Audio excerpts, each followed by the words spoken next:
Hai, selamat datang kembali di Mimin Art Channel. Tentunya penasaran kan dengan alur cerita selanjutnya? Yuk kita langsung saja dengerin ceritanya. Bab 129, Dua garis merah. Sudah sayang, jangan nangis terus. Aku janji akan berusaha mencari informasi keberadaan Riana. Ingat apa kata dokter, kamu tidak boleh stres, bujuk Alpian ketika istrinya terus menangis. Aku benar-benar takut terjadi apa-apa. Karyana adalah satu-satunya saudara yang kumiliki. Dia sendirian di luar sana. Bagaimana kalau dia bertemu dengan orang jahat? Apalagi dengan pemberitaan yang beredar di masyarakat, dia pasti mendapatkan tekanan di mana-mana. Kalimat panjang Aileen itu menciptakan sesak di dada Galih. Ucapan Aileen memang tidak dapat dipungkiri. Di dalam lingkungan kantor saja Riana mendapat hinaan. Apalagi di luar sana.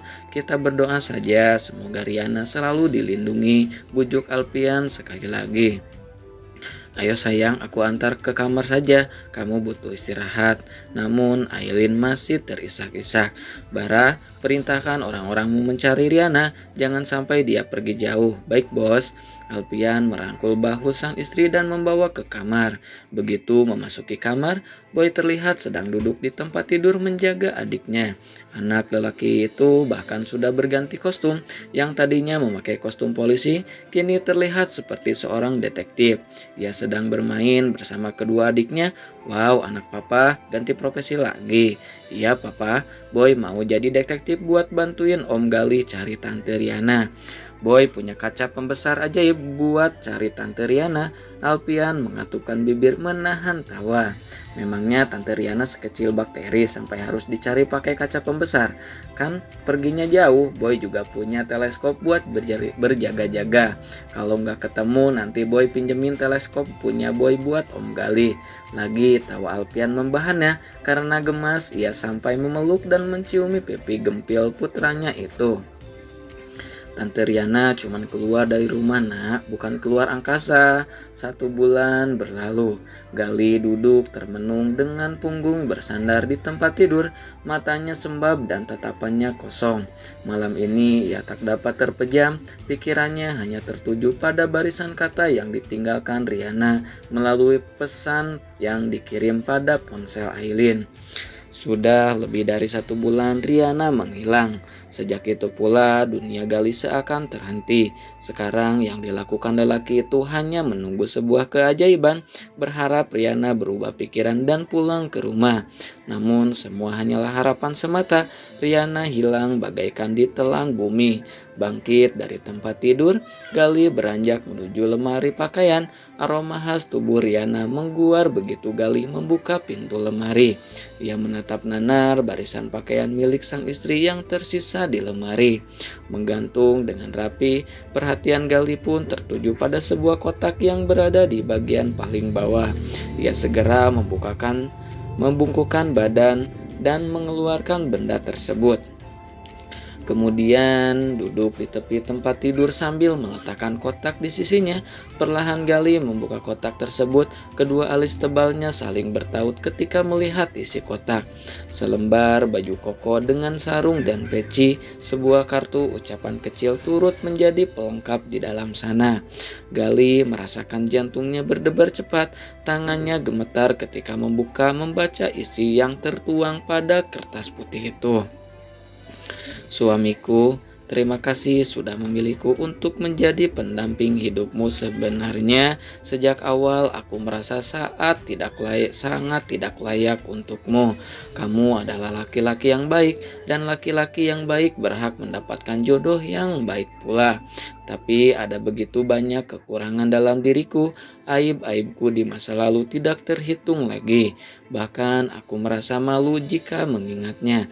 Maafkan semua kekurangan ini. Terima kasih karena kamu sudah memantapkan hati untuk memilihku. Karena itu aku ingin memantapkan diri untuk bisa layak menjadi pendampingmu. Sampai maut memisahkan.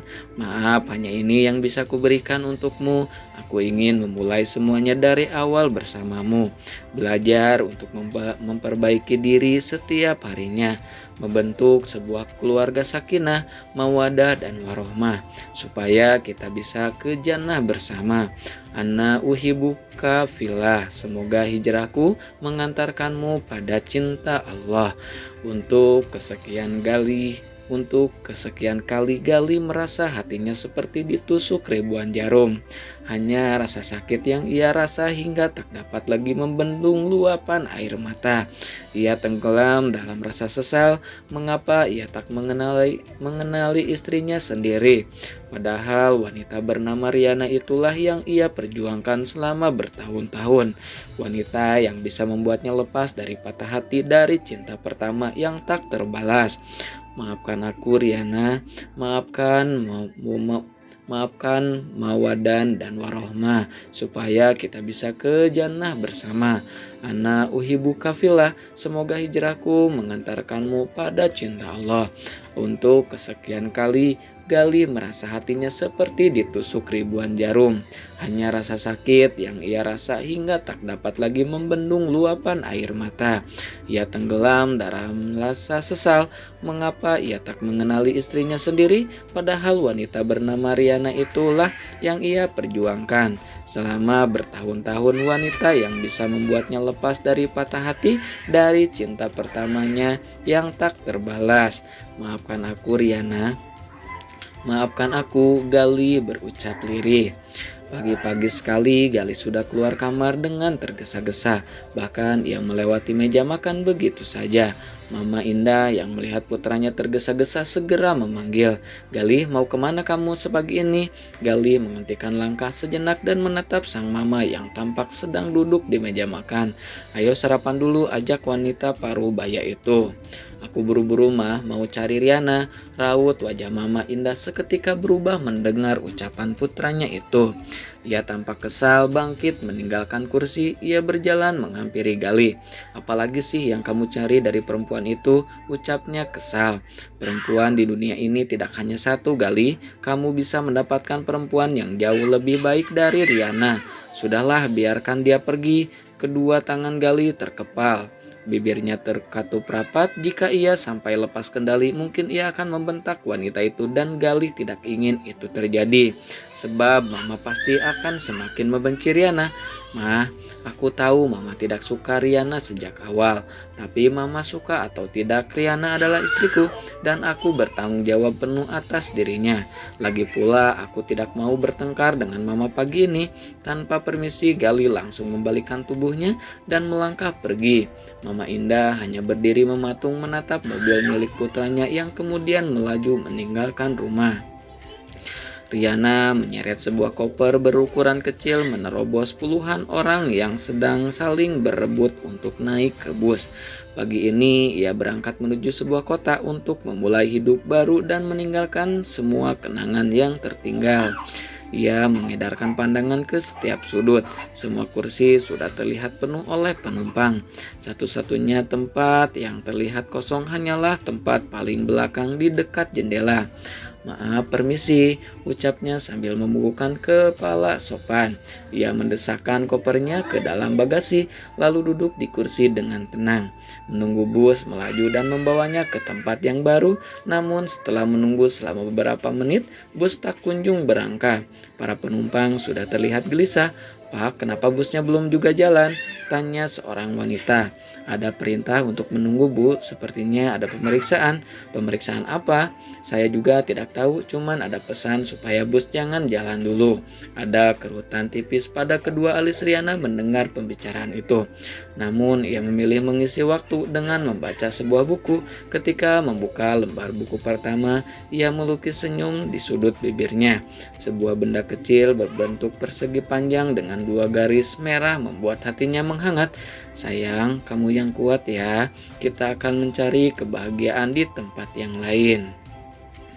Nah, segitu dulu ya bab 129-nya. Makasih banyak buat kakak-kakak yang selalu stay tune. Jangan lupa di like dan jangan lupa di subscribe juga ya yang baru bergabung. Makasih banyak kakak. Bye bye.